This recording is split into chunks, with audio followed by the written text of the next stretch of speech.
सुखदेव जी से परीक्षित प्रश्न करते हैं, भगवान हमने सुना है भगवान का एक नाम दीनबंधु है, और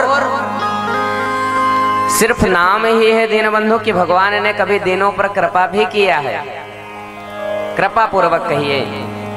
भगवान सुखदेव गोस्वामी कहते हैं कि राजन, भगवान के कोई नाम बिना विस्तार के नहीं होते हैं, उनके प्रत्येक नामों पर बड़े बड़े कारण छुपे होते हैं।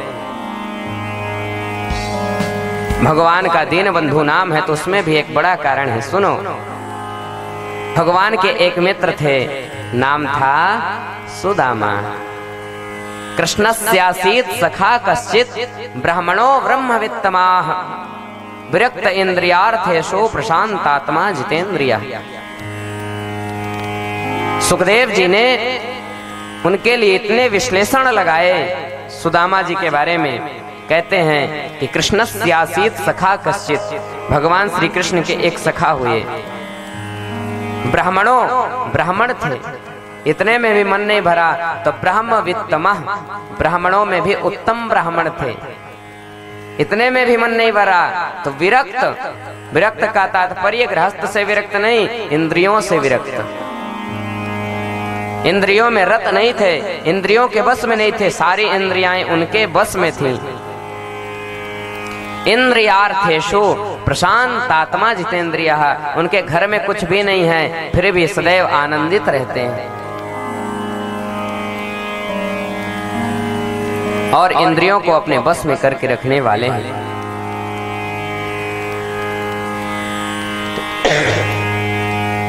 सुखदेव कहते हैं कि राजन, ये सुदामा वही हैं जो भगवान श्री कृष्ण के बचपन के मित्र थे।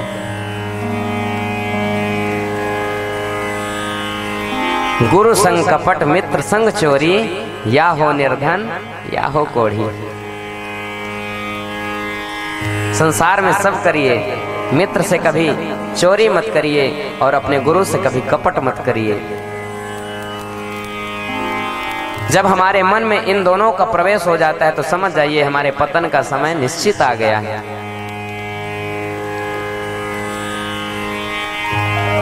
सुदामा जी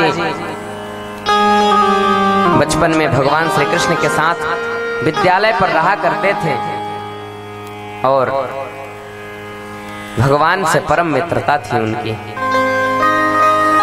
एक दिन की बात है कि श्री सुदामा जी और भगवान श्री कृष्ण को गुरु माता ने कहा कि हे पुत्रों, जंगल से जाकर के समिधा ले आओ, यज्ञ आदि करना पड़ता है, भोजन का निर्माण करना पड़ता है, समिधा की आवश्यकता पड़ेगी, बारिश आ रही है। भगवान श्री कृष्ण और सुदामा जाने के लिए तैयार हो गए। इसी समय एक घटना घट गई। एक बूढ़ी औरत जो अपने घर में बैठी थी, भिक्षाटन करके कुछ चने लाई थी, और जब चना लाई थी तो उसके घर में चोरों ने आक्रमण कर दिया, चना को चुरा करके भागने लगे। पीछे से बुढ़िया दौड़ने लगी लेकिन चोरों को नहीं पाई। चोरों ने सोचा लगता है बुढ़िया मुझे पा जाएगी, राजा से शिकायत कर देगी, राजा मुझे दंडित करेंगे, इसलिए वह चने भगवान श्री कृष्ण के गुरुकुल में डाल दिए, फेंक दिए। गुरु माता ने उन चनों को देखा तो अन्न का अपमान ना हो, इस कारण से गुरु माता ने उन चनों को एकत्रित करके रख लिया। भगवान श्री कृष्ण और सुदामा को जब जाने के लिए बोले कि हे सुदामा, कृष्ण जाकर के जंगल से समिधा लाओ, तो वही चना को गुरु माता ने उन्हें प्रदान कर दिया और बोला कि भूख लगेगी तो इस चने को दोनों आपस में मिल करके खा लेना। दोनों भगवान श्री कृष्ण और श्री सुदामा जी महाराज जंगल की ओर बढ़े। जब जंगल में गए, समिधा एकत्रित किए, समिधा एकत्रित कर लिए थे। सायंकालीन का समय हो चुका था, बारिश आने वाली थी, घनघोर बारिश प्रारंभ हो चुकी। ये दोनों आश्रम ना जा सके, वहीं एक वृक्ष पर चढ़ गए। जब दोनों वृक्ष पर चढ़ गए तो श्री सुदामा जी महाराज ने सोचा, ध्यान दीजिए, बहुत ध्यान देने योग्य ये कथा है। हम सब सुदामा को कह देते हैं कि सुदामा जी ने अपने मित्र के भाग को खाया इसलिए निर्धन हो गए। नहीं, सुदामा जी ने अपने मित्र के भाग को नहीं खाया, मित्र को निर्धन होने से बचाने के लिए मित्र के भाग को ग्रहण कर लिया। यही मित्रता है। सुदामा जी जानते थे कि यह एक निर्धन बूढ़ी माँ के चने हैं और चोरों ने इसे चुरा लिया था। बूढ़ी माँ की आह इसमें छुपी हुई है। बूढ़ी माँ ने जब चोरों ने चुरा लिया था चना को, तो बूढ़ी माँ श्राप दे दी थी, जो इस चना को खाएगा वह निर्धन हो जाएगा, उसके घर में कभी लक्ष्मी नहीं आएगी, कभी धन नहीं आएगा। सुदामा जी इस बात को जान गए और सुदामा जी सोचे कि यदि कन्हैया को मैं चना दे दूंगा तो मेरा मित्र, मेरा कन्हैया निर्धन हो जाएगा, उसे निर्धन मन नहीं होने दूंगा, मेरे रहते मैं कन्हैया को दरिद्र नहीं होने दूंगा।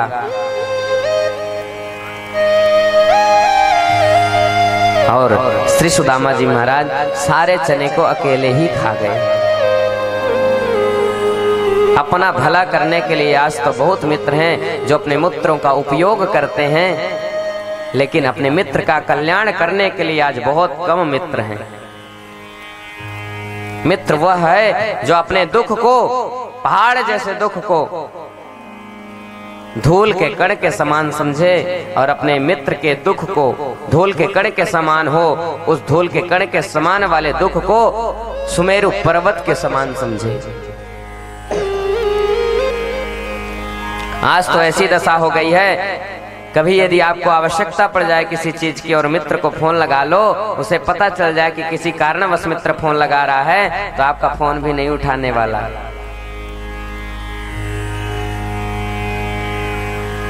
लेकिन भगवान श्री कृष्ण, सखा का मतलब क्या है?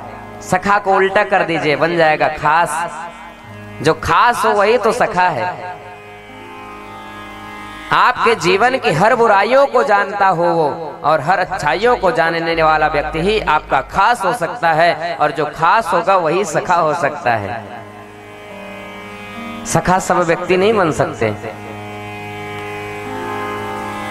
सखा बहुत ऊंची चीज है। सख्य भाव प्राप्त कर लेना भगवान की 8वीं भक्ति है। सख्यम आत्मनिवेदनम, सख्यम 8वीं भक्ति, आत्मनिवेदन 9वीं भक्ति है। श्री सुदामा जी महाराज उन चना को ग्रहण कर लिए।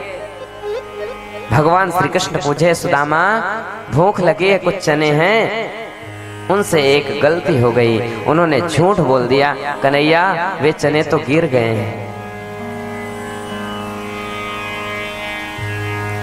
जब कन्हैया सुने कि वे चना गिर गए हैं तो मन में विचार किए और पता चल गया कि वाह मित्र, तूने मुझे बचाने के लिए अपने जीवन में सारी विपत्तियों को धारण कर लिया। तूने उन विपत्तियों को अपने ऊपर ले लिया जो मेरे ऊपर आने वाली थी। मित्र हो तो तुम जैसे। गुरुकुल से विदा हुए दोनों सुदामा जी आ गए अपने घर, भगवान श्री कृष्ण अपने घर। भगवान श्री कृष्ण द्वारिकाधीश हो गए आगे चल करके, और सुदामा स्त्रीहीन हो गए, भिक्षाटन करने लगे। भोजन प्राप्त करने के लिए उनका विवाह एक सुशील कन्या से हुआ, नाम था सुशीला देवी।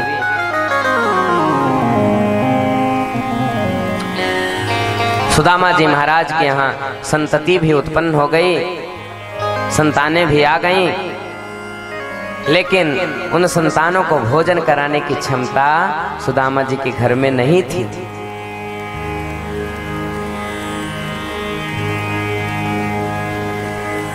उनके पास इतना धन नहीं था कि अपनी पत्नी को साड़ी दिलवा सके। उनके पास इतना धन नहीं था कि वो स्वयं धोती धारण कर सके। एक फटी धोती थी उनके पास में, जो सदैव आधा ओढ़ते थे और आधा नीचे पहन लिया करते थे अपने तन को ढकने के लिए। लेकिन जीवन में उन्होंने किसी से उपकार अपने जीवन में नहीं लिया। ब्राह्मण का कर्तव्य है भिक्षाटन करना, और भिक्षाटन में भी मर्यादा है कि 5 घर से ज्यादा किसी के यहाँ भिक्षा नहीं मांग सकते। 5 घर में जो भिक्षा मिल जाए उसी से आपको जीविकोपार्जन करना है। सुदामा जी महाराज तो सदैव हरि शरणम हरि शरणम, हरि शरण में लीन हैं। भगवान श्री कृष्ण का नाम उच्चारण करते रहते हैं, भगवान के नाम जप को करते रहते हैं। एक दिन कुछ साधु संत आए सुदामा जी के घर में। सुदामा जी उस समय भिक्षाटन के लिए गए थे। सुशीला जी से मुलाकात हुई, संतों ने भिक्षा मांगी सुशीला से। सुशीला ने अपनी आप बीती बताई, प्रभु मेरे यहाँ तो स्वयं भोजन के अन्न के दाने नहीं है, कण नहीं है। पता नहीं कितने दिनों से मेरे बच्चे भूखे रो रहे हैं भोजन के लिए। सुशीला की ऐसी वचनों को सुने तो वह जो संत महात्मा थे कहने लगे, अरे सुशीला, तुम्हारे पति के मित्र तो भगवान श्री कृष्ण हैं, उनके पास जाने के लिए क्यों नहीं कहती तुम?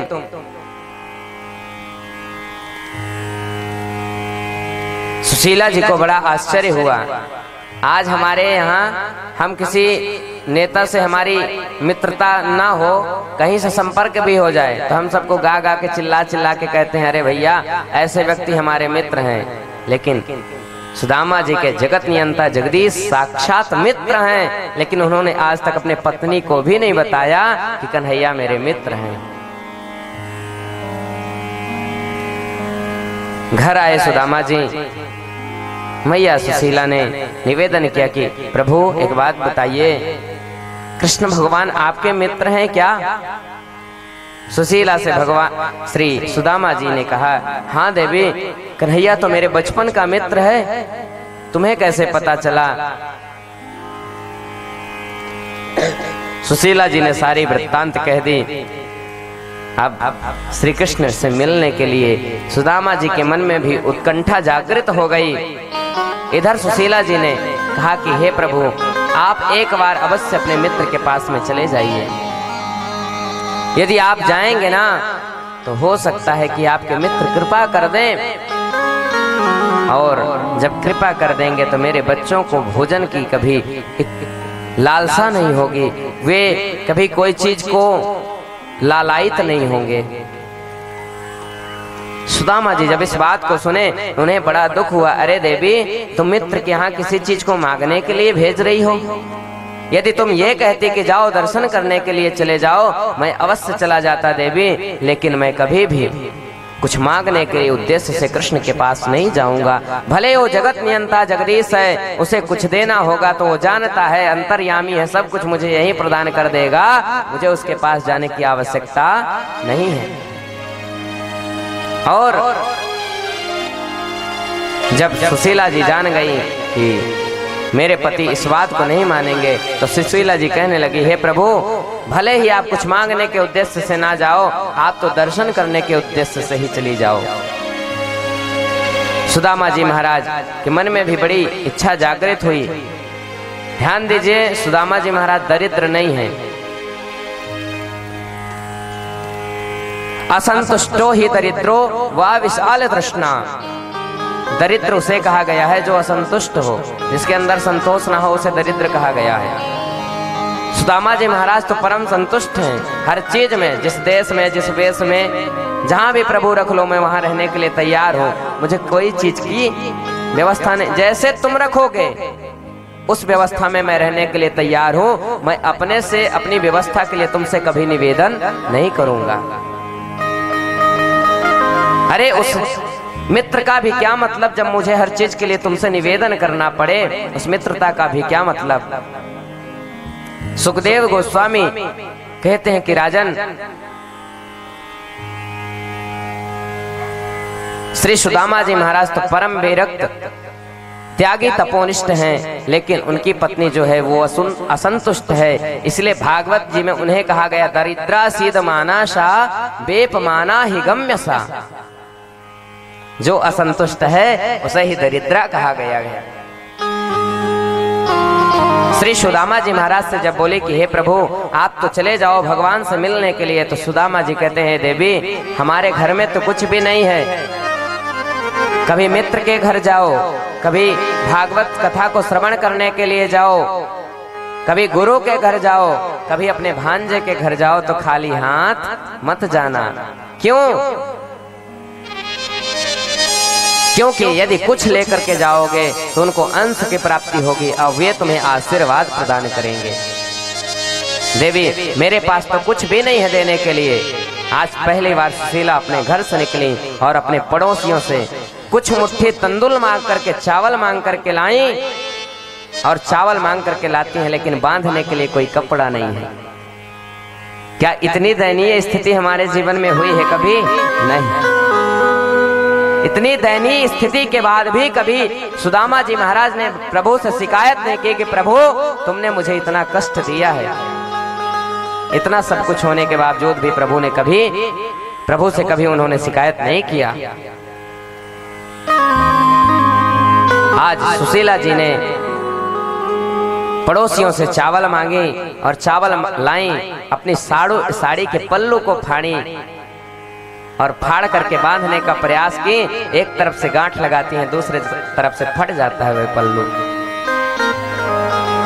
इतनी दयनीय स्थिति है उनकी। कई कपड़ों में उसे बांधा गया और श्री सुदामा जी महाराज आज बड़े प्रसन्न चित्त से हाथ में माला लेकर के एक तरफ चावल की पोटली को दबा करके भगवान से मिलने के उद्देश्य से चल दिए। हम लोग भी मन में ऐसे चित्रित करें कि भगवान श्री कृष्ण से मिलने के लिए सुदामा ही नहीं, हम सब भी मन के भाव से मिलने के लिए प्रभु श्री कृष्ण से जा रहे हैं। गोकुल की है गली में, मथुरा की हर गली में, गोकुल की है गली में, मथुरा की हर गली में, कान्हा को ढूंढता हूँ दुनिया की हर गली में, कान्हा को ढूंढता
बजाता हो, गोकुल गया तो सोगा,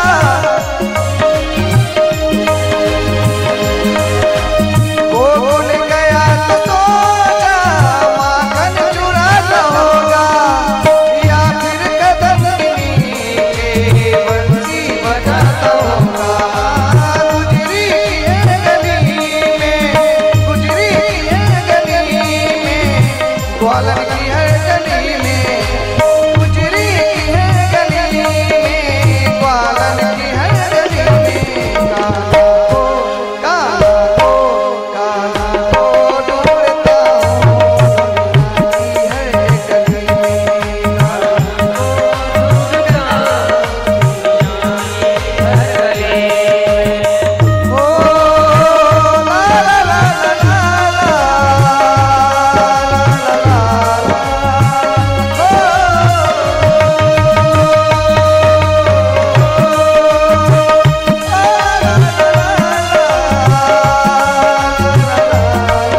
श्री सुदामा जी महाराज भगवान के नामों का उच्चारण करते हुए रास्ता पर चलना प्रारंभ किए। उनके मन में 3 विचार उत्पन्न होते हैं, सात्विक, तामसी और राजसी। सात्विक विचार उत्पन्न होते हैं तो कहते हैं चलो भगवान के पास चलूंगा, उनके दर्शन होंगे। राजसी विचार उत्पन्न होते हैं तो मन में विचार आता है अरे वो तो राजा हो गया है और कहीं मुझसे मिलना उसे पसंद ना आया, मेरा आना उसे पसंद ना आया तो मेरा क्या होगा। तामसी विचार उत्पन्न होता है अरे यदि मुझसे मिलने नहीं आएगा तो उसी के दरबार पर ही मैं अपने मत्थे को पटक करके अपने प्राणों को त्याग दूंगा। लेकिन अंत में सात्विक विचार उत्पन्न होता है, वे भगवान के नामों का उच्चारण करते हुए चलना प्रारंभ करते हैं। यात्रा को आरंभ किए। चलते चलते उन्हें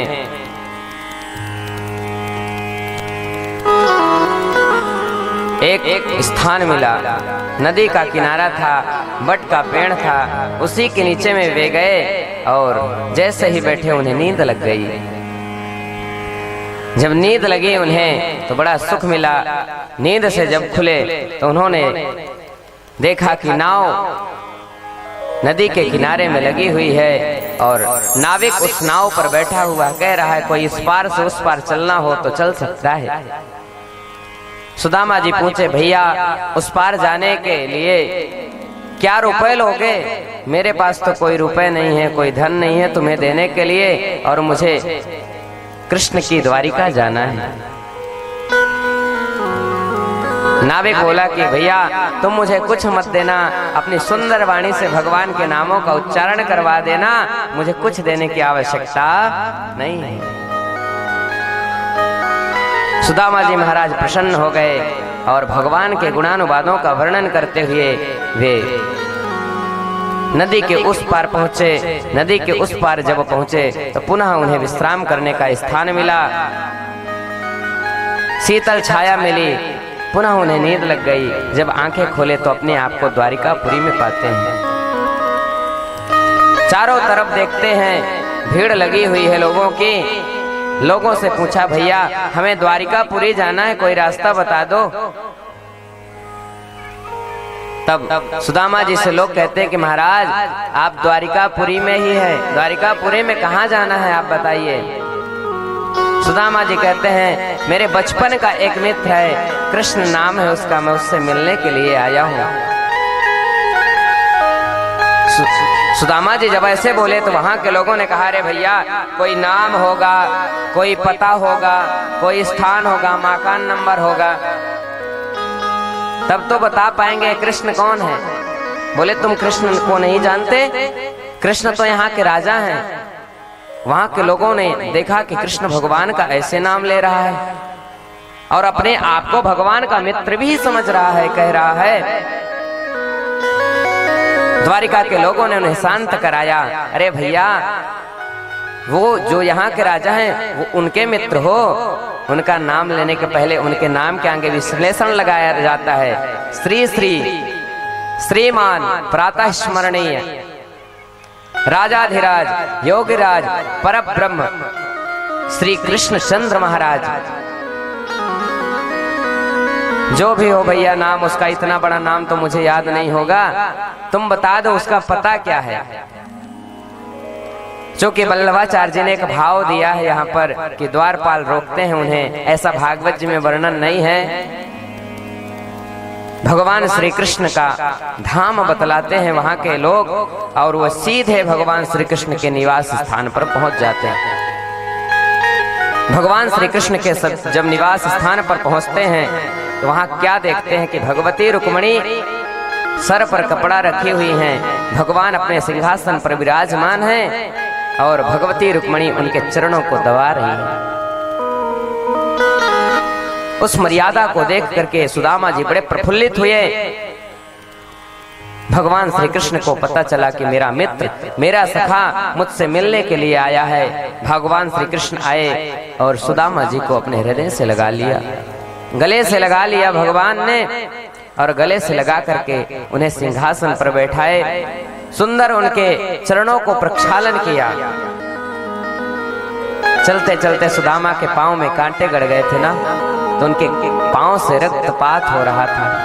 अरे कहीं कहीं तो उनके पांव में कंकड़ियां गड़ गई थी। भगवान श्री कृष्ण जब उनके पांव देखे तो उनसे रहा नहीं गया। भगवान श्री कृष्ण रोने लगे, हाय सखा, कितने दुख को तुमने प्राप्त किया, कितने दुखों को तुमने भोगा, इतने दुखों को सहते रहे, लेकिन तुम मेरे पास कभी नहीं आए, कितने स्वाभिमानी हो मित्र। भगवान नेत्रों से आंसू गिरा रहे हैं और श्री सुदामा जी के चरणों को प्रक्षालन कर रहे हैं। पानी परात को हाथ छुओ नहीं, नैनन के जल सो पग धोए। भगवान ने पानी को हाथ नहीं लगाया, अपने नेत्र के पनागर से, नेत्र के जल से ही भगवान आज अपने मित्र के चरणों को धो दिए। रुक्मणी जी जब देखें कि प्रभु इतने विह्वल हो गए हैं, इतने भावमय हो गए हैं, रुक्मणी शांत होकर के खड़ी होकर के देखने लगी। रुक्मणी के मन में विचार आया कि प्रभु को सहयोग करने के लिए मैं भी जाऊं। मैया रुक्मणी आई, भगवान ने पाद प्रक्षालन किया, मैया रुक्मणी ने अपने पल्लू को बढ़ा दिया, प्रभु इससे ब्राह्मण देव के चरणों को पोंछ दीजिए। भगवान ने उनके चरणों को पोंछा। इसके पश्चात दिव्य नैवेद्य ब्राह्मण देव को श्री सुदामा जी को अर्पण किए गए। सुदामा जी भोग को ग्रहण किए और भोग को ग्रहण करने के पश्चात में आराम करने के लिए उन्हें स्थान पर लाया गया। भगवान श्री कृष्ण उनके चरणों के तरफ बैठ गए और चरणों को दबाते हुए कहने लगे, मित्र एक बात बताओ, तुम्हारा तो विवाह हो ही गया होगा, तुमने अपने विवाह में क्यों नहीं मिलाया? सुदामा जी बोले, कन्हैया मेरी इतनी सामर्थ्यता नहीं थी कि तुम जैसे राजा को मैं अपने विवाह में बुला सकूं। तुम्हारा आना भी तो व्यवस्था में कोई चूक ना हो। भगवान बोले, सुदामा तुम मुझे पहचान नहीं पाए? पत्रम पुष्पम फलम तोयम यो में भक्त्या प्रयक्षति, मैं पत्र से, पुष्प पे, फल से, जल से प्रसन्न हो जाने वाला हूँ। सुदामा जी बोले, सब ठीक है कन्हैया, लेकिन यदि तुम मेरे घर आते तो मैं तुम्हारी कोई व्यवस्था न कर पाता। मेरा विवाह तो हुआ है, संतानें भी हैं, और तुम्हारे भाभी के कहने से ही मैं तुमसे मिलने के लिए आया हूँ, तुम्हारे दर्शन करने के लिए आया हूँ। भगवान ने कहा, जब भाभी ने भेजा है तो कुछ साथ में खाने के लिए जरूर भेजा होगा। सुदामा जी को मन में बड़ी ग्लानि हुई, बड़ा दुख उत्पन्न हुआ कि बताओ, इसने मुझे 56 भोग खिलाया है और मैं 5 घर के मांगे हुए चावल को जब इसे दूंगा कैसा लगेगा? सुदामा जी छिपाने लगे। भगवान तो सब कुछ जानने वाले हैं। पकड़ करके भगवान श्री कृष्ण उनके हाथों को खींच लिए। चावल की पोटली नीचे गिर गई। जब चावल की पोटली नीचे गिर गई तो भगवान उन चावल को चुन चुन करके खाने लगे। एक हाथ उठाए, खाना प्रारंभ कर दिए। दूसरी मुट्ठी उठाए, खाना प्रारंभ कर दिए। तीसरी मुट्ठी उठाए तो मैया रुक्मणी ने हाथ पकड़ लिया। प्रभु क्या चाहते हो? सुदामा को सब कुछ देख करके स्वयं सुदामा बनना चाहते हो क्या? भगवान एक मुट्ठी खाए अन्न को 1 लोक का सुख प्रदान कर दिए। 2 मुट्ठी खाए चावल 2 लोकों के सुख को प्रदान कर दिए। लेकिन जैसे ही तीसरी मुट्ठी खाने लगे, रुक्मणी का एक भाव तो ये भी था कि प्रभु ब्राह्मण के प्रसाद को अकेला नहीं खाना चाहिए, प्रसाद को कभी अकेला नहीं खाना चाहिए, सबको बांट के खाना चाहिए प्रभु। दूसरा भाव ये भी था कि कन्हैया आप तो 56 भोग को खाने वाले हो, कच्चे चावल को खाओगे तो पेट खराब हो जाएगा। प्रेम से बोलो जय श्री कृष्ण। रुक्मणी ने रोका। भगवान समझ गए भाव को। सुदामा जी ने भी पूछा, कन्हैया एक बात बताओ, तुम्हारी भी तो शादी हो ही गई होगी, अपनी पत्नी से नहीं मिलवाओगे? भगवान ने आवाज लगाई, रुक्मणी। मैया रुक्मणी आई, बोले ये मेरी पत्नी है सुदामा, इनका नाम रुक्मणी है, आशीर्वाद दो। सुदामा जी कहते हैं जीते रहो, खुश रहो, सौभाग्यवती भव, पुत्रवती भव, सतपुत्रवती भव। इतने में जामवंती आई, उनको भी आशीर्वाद दिए। अरे कन्हैया तुम दो दो विवाह किए हो क्या? कन्हैया बोले पूछो मत, अब जो आए आशीर्वाद देते चलो। अच्छा 2 4 10 20 किए होगे, राजा महाराजा हो। जब 100 की संख्या पार हो गई तब सुदामा जी महाराज का जो पहले कहते सौभाग्यवती भव, सौतपुत्रवती भव, तब सिर्फ उनके मुंह से भव भव बस निकल रहा है। अब आशीर्वाद देते देते हाथ भी दर्द करने लगा। सुदामा जी पूछे कन्हैया एक बात बता, तेरी कितना विवाह हुआ है? भगवान बोले देख सुदामा, ये मत पूछो तुम कि विवाह कितने हुए, अभी वर्तमान पर जो तुम्हें प्रणाम करने आएगी समझ लेना सब वही है। क्या कन्हैया 2 4 हजार विवाह किया है? अब क्या बताऊं सुदामा, 2 4 हजार 16,108 विवाह किया हूं। सुदामा जी बड़े हर्षित हुए और बोले कन्हैया एक काम कर, सबके बदले तू ही मेरे को प्रणाम कर ले, सबके बदले मैं तुझे आशीर्वाद दे दूंगा।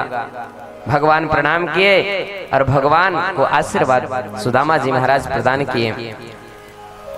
भगवान पूछते हैं कि भाभी ने भेजा है तो कुछ न कुछ सूचना भेजी होगी तुम्हारे मुख से। सुदामा जी तो कहना चाहते हैं कन्हैया 1 मास द्विपाक में 2 एकादशी होए। भाभी जी ने कहा है, सुशीला ने कहा है कन्हैया 1 मास द्विपाक में 2 एकादशी होए, मेरे घर गोपाल जी नित्य एकादशी होए। हे कन्हैया मेरे घर में नित्य एकादशी होती है, मेरे घर में कभी द्वादशी नहीं आती। भगवान परम दुखी हुए, भाभी के भाव को ध्यान में रख करके भगवान प्रसन्न हुए और सुदामा जी भगवान की वहीं दिव्य स्तुति करने लगे। भगवान से सुदामा जी कहते हैं बाके बिहारी जी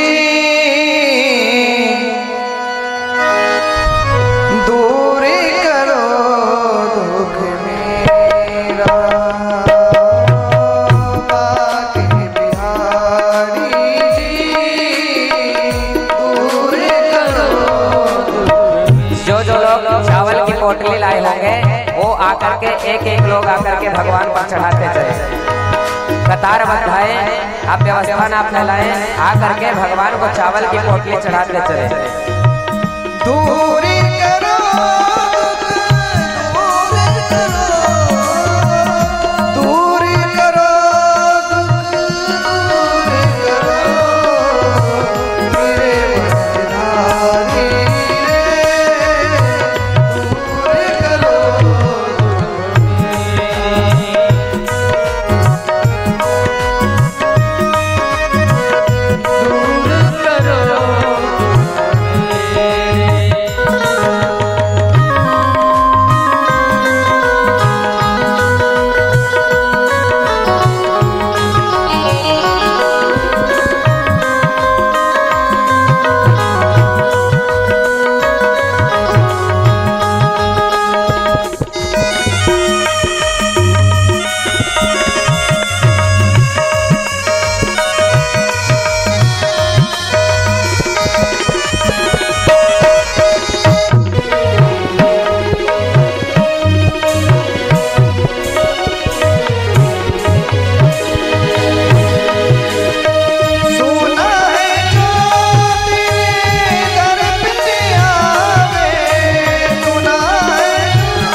बोलिए वृंदावन बिहारी लाल की जय हो।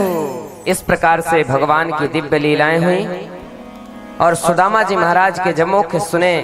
एक मास द्विपाक में द्वय एकादशी होए, मेरे घर गोपाल जी नित्य एकादशी होए। गोपाल जी ने कहा एक मास द्विपाक में द्वय एकादशी होए, तेरे घर में भाभी जी नित्य द्वादशी होए। आज के बाद से भाभी तुम्हारे घर में सदैव द्वादशी मनाई जाएगी। भगवान दिव्य आशीर्वाद प्रदान किए। भगवती लक्ष्मी स्वयं जाकर के सुशीला जी को स्त्री होने का आशीर्वाद दी, वरदान दी और भगवान श्री कृष्ण ने विश्वकर्मा को आदेशित किए। सुंदर सुदामापुरी का निर्माण किया गया। बाद में दूसरे दिन भगवान से विदा लेकर के सुदामा जी महाराज अपने नगर को प्रस्थान किए। नगर प्रस्थान करने के बाद जब अपने नगर में आए तो उन्हें स्वयं पता नहीं चला। सुदामा जी महाराज जैसे ही नगर में आए उन्होंने देखा कि जहां मेरी कुटिया थी वहां तो बड़े बड़े महल अटारी खड़ी हुई हैं। वे लौटने लगे। इधर से सुशीला जी ने आवाज दी, रुकिए रुकिए रुकिए। सुशीला की आवाज को सुन करके पहचान गए, लगता है मेरी पत्नी ही है ये। और सुशीला की जब आवाज को पहचान गए, रुके देवी यह कैसे सब संभव हो गया। सुशीला जी ने सारा वृत्तांत बतलाया। जिंदगी में सिर्फ दो ही लोगों को इस भारत भूमि पर पृथ्वी पर अभिमान नहीं आया, महाराज भरत को और श्री सुदामा जी महाराज को। अस नहीं को जन्मा जगमाही प्रभुता पाही जाहि मदनाही। संसार में ऐसा किसी ने जन्म नहीं लिया जिसने पदवी पाने के बाद अहंकार प्राप्त ना किया हो। श्री सुदामा जी महाराज दो लोकों के स्वामी होने के बावजूद भी उन्होंने कभी अहंकार नहीं किया। सदैव भगवान के भजन में रत रहते और भगवान की लीलाओं का, भगवान के नामों का गुणानुवाद करते रहते।